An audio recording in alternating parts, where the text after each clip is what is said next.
Di video ngalor ngidul kali ini, kita akan membahas mengenai prinsip. Kita sering mendengar bahwasannya kita itu perlu memiliki prinsip. Lantas apakah prinsip itu? Yuk kita bahas di sini. Prinsip mungkin bisa dianalogikan seperti sebuah pohon. Seperti pohon kelapa akan menghasilkan buah kelapa. Pohon mangga akan menghasilkan buah mangga. Suatu prinsip pun akan menghasilkan buahnya sendiri.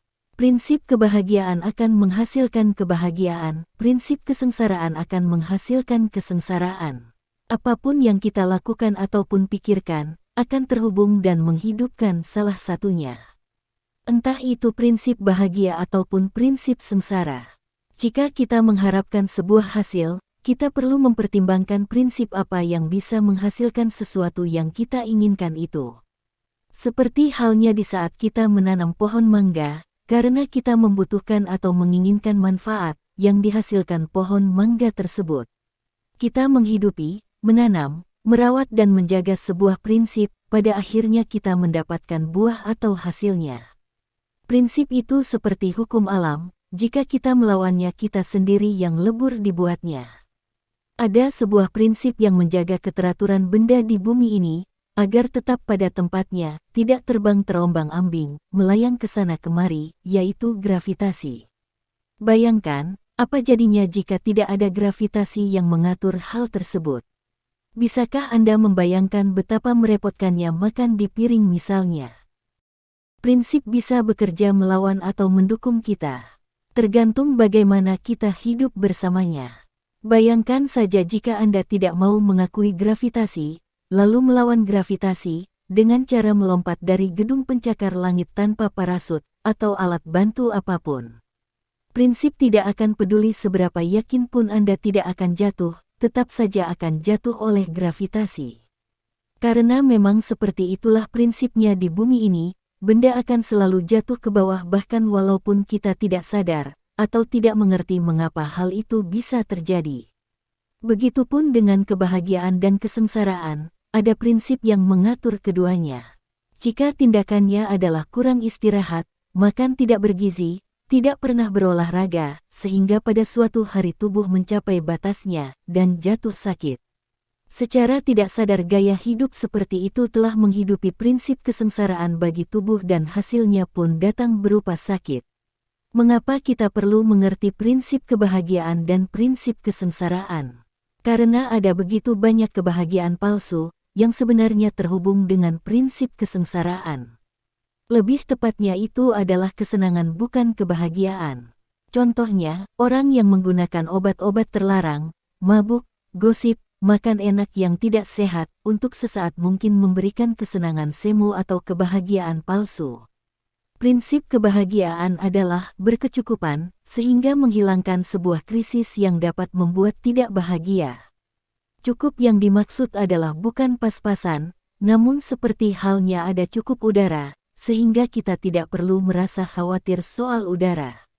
Bahkan kita tidak terganggu dan tidak iri dengan udara yang dihirup orang lain, atau seberapa bagusnya paru-paru orang lain. Karena kita merasa cukup dengan diri sendiri, paru-paru dan sistem pernapasan kita sendiri, dan merasa cukup dengan udara yang tersedia. Ada cukup udara membuat kita bahagia soal bernafas, dan karena ada cukup udara, menjadikannya tidak ada rasa khawatir, tidak ada cemas dalam urusan bernafas. Di saat yang sama, kita juga tidak overdosis oleh udara yang melimpah itu. Karena kita menggunakannya dengan sewajarnya. Buah kebahagiaan yang sejati didapatkan bukan dengan cara memetiknya, melainkan dengan menjadi pohonnya. Dengan begitu kita bisa berbagi buahnya ke orang lain juga, mungkin mereka suka dan mungkin mereka mau menanam bijinya di kebunnya sendiri, merawat serta menjaganya, kemudian berbagi lagi dengan orang yang lainnya. Prinsip kebahagiaan adalah berkecukupan terutama di beberapa aspek kehidupan seperti fisik yang sehat dan kuat, pikiran yang pintar dan bijaksana, hati yang welas asih dan penyayang, jiwa yang tentram dan damai, hasrat yang memiliki antusiasme dari dalam, dari nilai-nilai dan prinsip yang bijaksana. Kemudian prinsip kesengsaraan. Prinsip kesengsaraan adalah kekurangan atau krisis. Contoh, kurang sehat, kurang sabar, kurang bersyukur, kurang informasi, kekurangan waktu, kurang uang, terlalu bingung, terlalu emosional, terlalu khawatir dan semua jenis kekurangan atau krisis lainnya. Namun cukup masalah, cukup cobaan, cukup krisis, cukup tekanan merupakan kecukupan bukan kekurangan. Karena beberapa hal-hal yang kita anggap negatif pun memiliki fungsi tersendiri. Kapanpun kita merasakan tidak bahagia, cobalah cari penyebabnya di dalam diri sendiri. Seringkali kita malu dengan jawabannya. Selain krisis umum yang mudah dikenali seperti kurang sehat atau sakit, kurang waktu atau kurang uang.